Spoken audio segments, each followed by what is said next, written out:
ഇന്നക തുഹിബ്ബു അൻ തുഅതിയ എന്നൊരു വാക്കാണ്. നിങ്ങൾ കൊടുക്കന്നെ ഇഷ്ടപ്പെടുന്നവരാണ് എന്നുള്ളത്.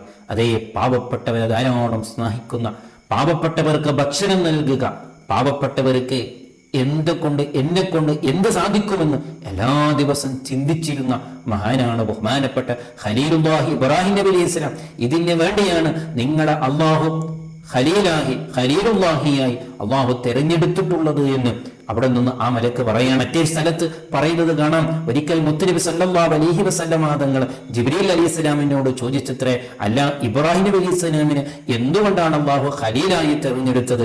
എന്തൊരു പ്രത്യേകമായൊരു ജീവിതം അവിടുത്തെ ജീവിതത്തിൽ ഉണ്ടാകുമല്ലോ, അതിനുവേണ്ടി ആയിരിക്കുമല്ലോ, എന്ത് കാരണം കൊണ്ടാണ് അല്ലാഹു സുബ്ഹാനഹു വ തആല ഇത്ര വലിയൊരു സ്ഥാനം അവിടത്തേക്ക് കൊടുത്തിട്ടുള്ളൂ എന്ന് പറഞ്ഞപ്പോൾ അവിടെ നിന്ന് ജിബ്രീൽ അലൈഹിസ്സലാം പറഞ്ഞതായി മുത്തുനബി പറയുകയാണ്, യാ മുഹമ്മദ് സല്ലല്ലാഹു അലൈഹി വസല്ലം.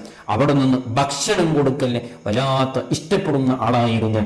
എല്ലാവർക്കും ഭക്ഷണം നൽകുക, എല്ലാവർക്കും ഭക്ഷണം നൽകുക, പാവപ്പെട്ടവരെ സഹായിക്കുക, ആ വലിയ സേവനയായിരുന്നു ഇബ്രാഹിം നബി അലൈഹി സ്വലാം ചെയ്തിട്ടുള്ളത് എന്ന് ഹബീബ് സല്ലല്ലാഹു അലൈഹി വസല്ലമ തങ്ങളോട് ജിബ്രീൽ അലൈഹിസ്സലാം പഠിപ്പിച്ചു കൊടുക്കുക.